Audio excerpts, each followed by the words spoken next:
कहते हैं कि मौत को भी मौत आनी है, यानी कि जो इस दुनिया में आया है उसको जाना ज़रूर है। मगर कुछ लोगों की जो मौत की वजह जब सामने आती है तो दिल रोने लगता है, कहीं ना कहीं इतनी बेचैनी बढ़ जाती है।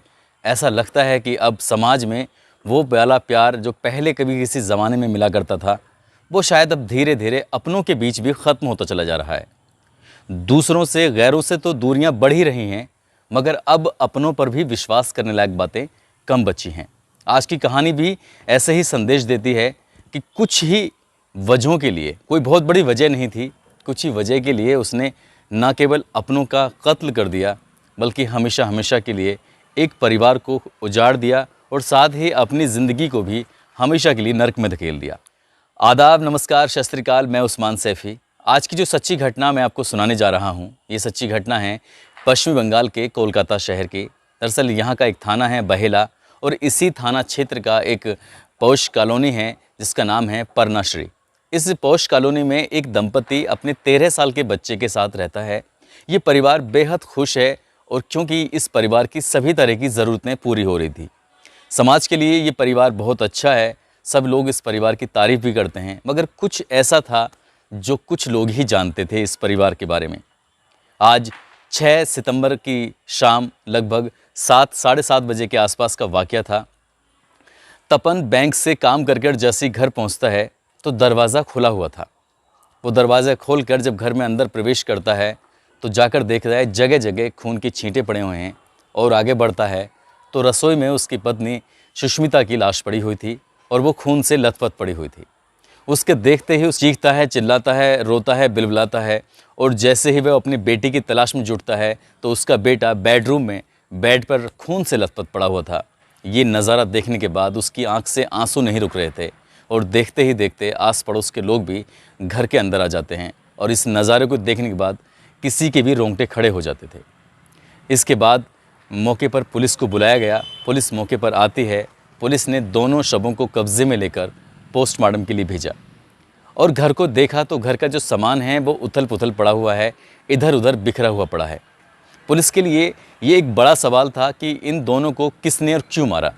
अब पुलिस इस मामले की जांच पड़ताल में जुट जाती है, और जिस अपार्टमेंट में ये परिवार रहता था उस अपार्टमेंट की जो सीसीटीवी कैमरे खंगाले जाते हैं तो वहाँ सीसीटीवी कैमरे ख़राब पड़े हुए थे। इसके बाद पुलिस ने यहाँ इस घर में आने जाने वाले जितने भी रास्ते हैं उन रास्तों पर लगे सीसीटीवी कैमरों को खंगालना शुरू किया है, तो किसी भी संदिग्ध व्यक्ति के आने की कोई खबर ही नहीं थी। पुलिस के दिमाग में जो पहला शक था वो लूटपाट, उसके बाद इस महिला के साथ किसी के संबंध भी बताए जा रहे थे। पुलिस ने इस प्रकरण पर भी जांच की, और साथ ही जब चारों तरफ ने पुलिस ने जांच पड़ताल की है तो पुलिस के हाथ कई दिन बीत जाने के बाद भी खाली थे। पोस्टमार्टम रिपोर्ट से खुलासा होता है कि इस महिला के साथ किसी धारदार हथियार से इसकी हत्या की गई है, साथ ही इसके बेटे को भी उसी हथियार से मारा गया था। अब पुलिस बस ये जानने में लगी हुई थी, और उसके पति से गहनता से पूछताछ करती है। पति सिर्फ एक ही बात कहता है कि वो इस दौरान बैंक में मौजूद था। यकीन ना हो तो जाकर बैंक की सीसीटीवी देख लीजिए। अब पुलिस को ऐसा लगने लगा हो ना हो इसके पति ने ही ये मर्डर कराया है, और कहीं ना कहीं वो 120 का मुलजिम है, यानी कि साजिश करता यही है, और मर्डर भले ही किसी और ने किया है। पुलिस ने हर एंगल पे जांच की, हर बात पूछी, मगर उसके हाथ कोई सबूत नहीं लग रहा था। उसके बाद जब आस पड़ोस के लोगों से पूछा तो पता चलता है कि इन दोनों की, यानी कि सुष्मिता और तपन के बीच में कई बार अनबन हो जाया करती थी। अमूमन हर पति और पत्नी के बीच अनबन हो जाती है, मगर ऐसी क्या अनबन थी जिससे कि बात बेटे और पत्नी की हत्या तक बात पहुंच गई। पुलिस ने आसपास के लोगों से पूछताछ की। करीब 100 लोगों को पूछताछ के लिए बुलाया गया, मगर पुलिस के हाथ लगातार खाली थे। इसके बाद पुलिस ने इस महिला की सीडीआर निकलवाई।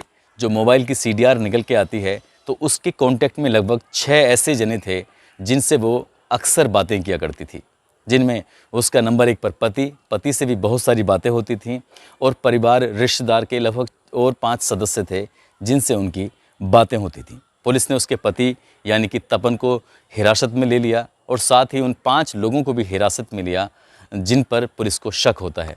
पुलिस बारी बारी से सभी से पूछताछ करती है, मगर कोई व्यक्ति इस बारे में कोई ऐसी बात नहीं बताता जिससे क्या हत्यारे तक पहुंचा जा सके। मगर पुलिस को एक ऐसा सबूत हाथ लगता है जिसके बाद पुलिस हत्यारे तक यूँ चुटकी बजाते पहुंच जाती है। मगर इस चुटकी को बजने में लगभग 6 दिन का समय लग चुका था, यानी कि अब 12 सितंबर आ गया था और 12 सितंबर तक पुलिस के हाथ खाली थे। पुलिस ने इस महिला के यानी सुष्मिता के 2 मौसेरे भाइयों को पकड़ा था। एक का नाम संदीप और दूसरे का नाम संजय था। संदीप और संजय दोनों सीसीटीवी कैमरे की दुकान पर काम करते थे और उन्हें सीसीटीवी के बारे में बहुत अच्छी खासी जानकारी भी थी।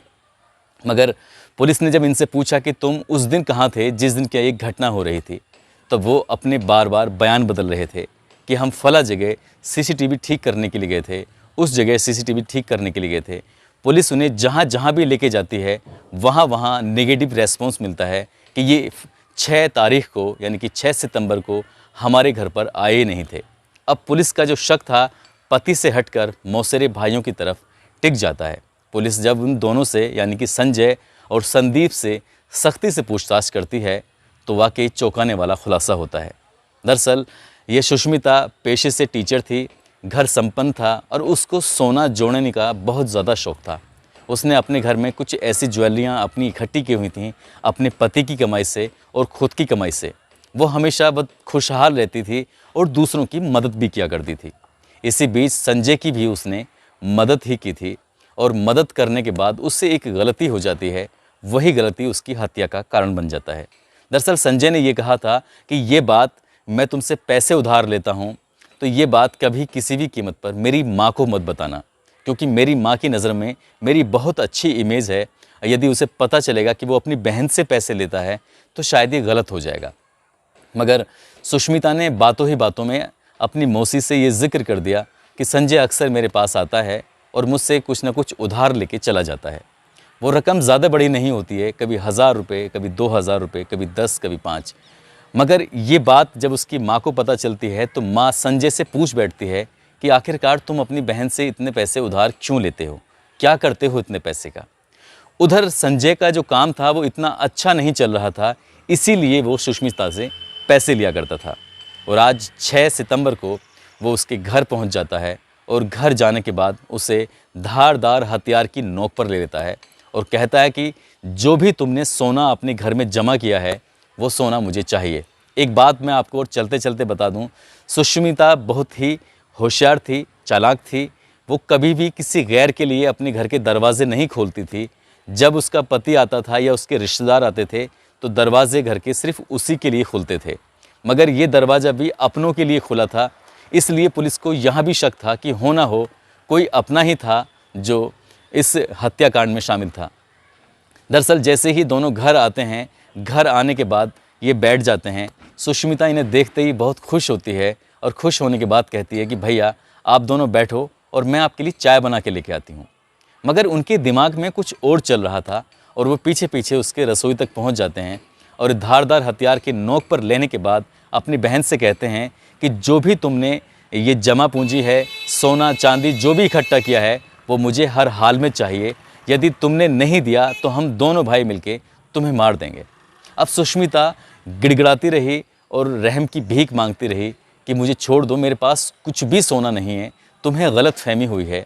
मेरे पास जो भी पैसे होते हैं मैं उसको अपनी ज़रूरतों में खर्च कर देती हूँ, मैंने कोई सोना नहीं जोड़ा है। यदि जो भी कुछ थोड़ा बहुत जोड़ा हुआ है वो बैंक के लॉकर में जमा है। मगर तुम इस तरह से हीनियस मतलब ना हो, इस तरह से ज़्यादा गुस्से में मत आओ।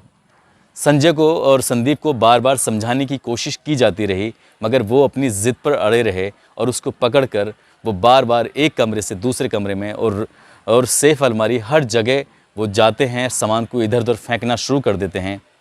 जो उनका बेटा है 13 साल का, तो वो एक कमरे में था, उसका बाहर से कुंडा लगा दिया जाता है और वो अपनी माँ की रोने की और चीखने की आवाज़ें सुन रहा था। मगर ये चीखने की और रोने की आवाज़ें इतनी ही निकल रही थीं कि उस चार दीवारी से बाहर तक नहीं जा रही थीं, क्योंकि उन लोगों ने साफ बोल दिया था कि अगर तुमने चीखने और चिल्लाने की कोशिश की तो तुम्हें मार दिया जाएगा। आखिर में यही होता है और उसका धारदार हथियार से उसकी गर्दन को काट दिया जाता है और वो वहाँ तड़प तड़प कर अपनी जान दे देती है। मगर मरने से पहले वो कई बार ये कहती है कि उसके बेटे को कुछ मत कहना, उसके बेटे की कोई गलती नहीं है, उसके बेटे को जीने का पूरा अधिकार है। बहुत सारी बातें कहती है, बहुत रिक्वेस्ट करती है, मगर उनके सर पर खून सवार था और दोनों भाइयों ने मिलकर यानी कि संजय और संदीप ने मिलकर अपने भांजे की भी धारदार हथियार से हत्या कर दी।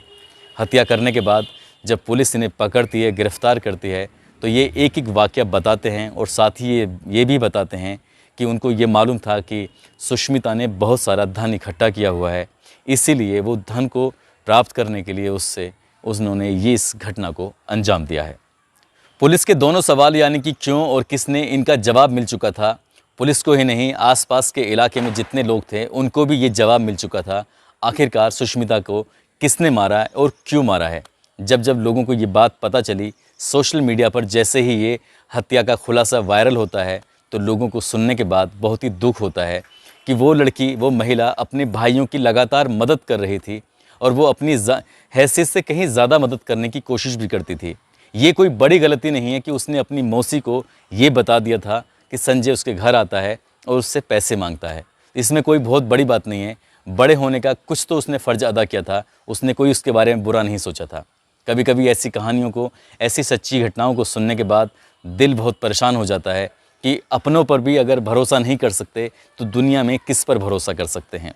आज का समाज बहुत ज़्यादा बदल रहा है। अब ज़रूरत है लोगों को सचेत होने की, जागरूक होने की।